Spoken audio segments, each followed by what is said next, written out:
Histogram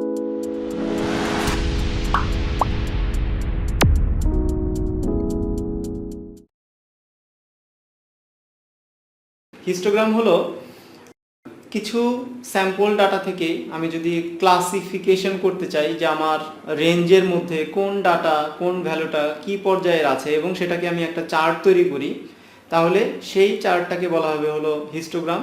histogram normally একটা column chart এবং যেই কলাম চার্টের মাঝখানে কোনো গ্যাপ নাই। তো এই কাজটা করার জন্য আমাদেরকে ডাটা অ্যানালিসিস নামের একটা ছোট্ট আইকন আমাকে ইনস্টল করে নিতে হবে, যেটা নর্মালি এক্সেলে থাকে না। তো আমরা দুইটা কাজ করব। ডাটা অ্যানালিসিস আইকনকে প্রথমে অ্যাটাচ করব, ইনস্টল করব। কিভাবে ইনস্টল করতে হয় সেটা আমরা দেখব এবং পরে সেখান থেকে আমরা হিস্টোগ্রামকে ব্যবহার করব। হিস্টোগ্রামকে ব্যবহার করে আমাদের সামারি রিপোর্ট এবং একটা চার্ট তৈরি করব। এখানে হিস্টোগ্রাম তৈরি করার জন্য কিছু ডাটা আছে। এই ডাটা থেকে আমরা এই ক্লাসিফিকেশনে আমরা দেখতে চাই যে 20 থেকে 25 কতটা ভ্যালু আছে, 25 থেকে 30 কতটা ভ্যালু আছে, 30 থেকে 35 কতটা ভ্যালু আছে এবং 35 থেকে 40 ভ্যালু কি পরিমাণ আছে সেটা আমরা হিস্টোগ্রামের মাধ্যমে বের করব এবং একটা চার্টে দেখব। তার জন্য আমার এই ডাটা অ্যানালিসিস আইকনটা লাগবে। ডাটা অ্যানালিসিস আইকন নর্মালি এক্সেলের মধ্যে থাকে না। তা নিয়ে আসার জন্য ফাইল মেনুতে ক্লিক করব। ফাইল মেনুতে ক্লিক করে আমি যাব হলো অপশনে ক্লিক করে যাব অ্যাডিন্স ক্লিক করে সেখান থেকে সবার নিচের দিকে আছে গোতে ক্লিক করলে আমি অ্যাডিন্সের একটা লিস্ট পাবো। এখান থেকে প্রথম আইকনটাকে আমাকে সিলেক্ট করতে হবে, অ্যানালিসিস টুলপ্যাককে সিলেক্ট করে জাস্ট ওকে বাটনে প্রেস করলে আপনি ডাটা রিবনের আন্ডারে ডাটা অ্যানালিসিস আইকন পেয়ে যাবেন। যারা 2007 ভার্সন ইউজ করছেন তাদের জন্য বলছি, তারা এই অফিস বাটন লোগোতে ক্লিক করে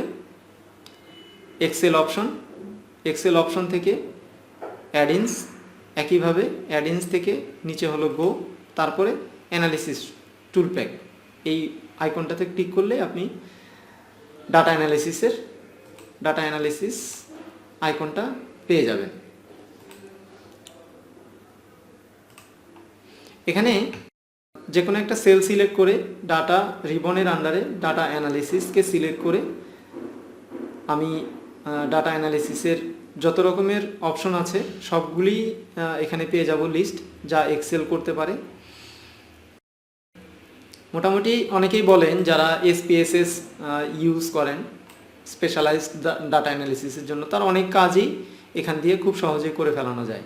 সো এর মধ্যে থেকে আমরা নিচ্ছে হলো হিস্টোগ্রাম, সিলেক্ট করে ওকে ক্লিক করলাম। হিস্টোগ্রামের ছোট্ট একটা উইন্ডো এখানে আসলো।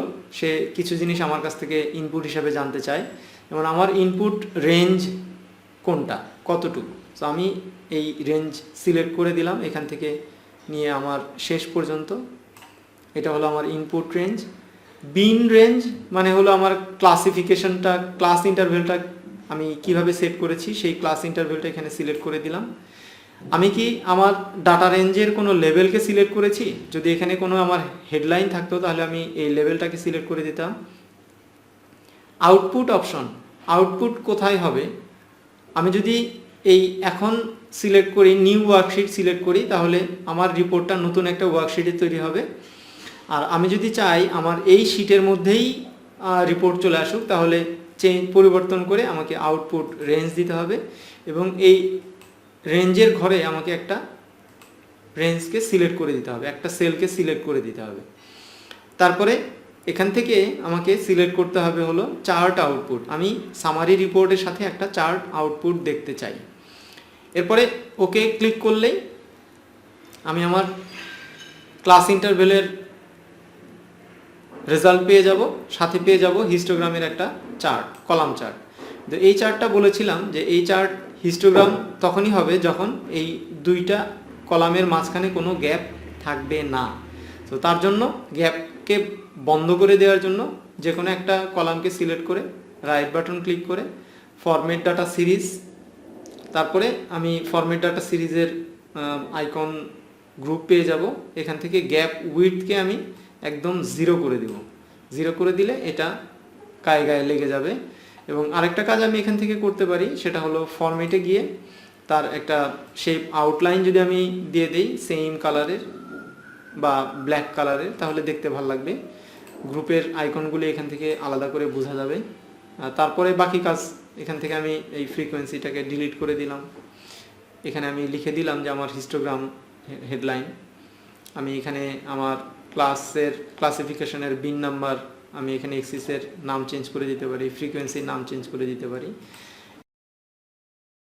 এটাই হলো ডাটা অ্যানালিসিসের মাধ্যমে ডাটা থেকে কিভাবে হিস্টোগ্রামের মাধ্যমে চার্ট তৈরি করা যায় এক্সেলে। আশা করি সবাই বুঝতে পেরেছেন। স্পেশালাইজড অনেক ডাটা থেকে খুব সহজেই হিস্টোগ্রাম তৈরি করা যায় ক্লাস অনুযায়ী, ক্লাস ইন্টারভেল অনুযায়ী। সবাই ভালো থাকবেন, সুস্থ থাকবেন। আসসালামু আলাইকুম।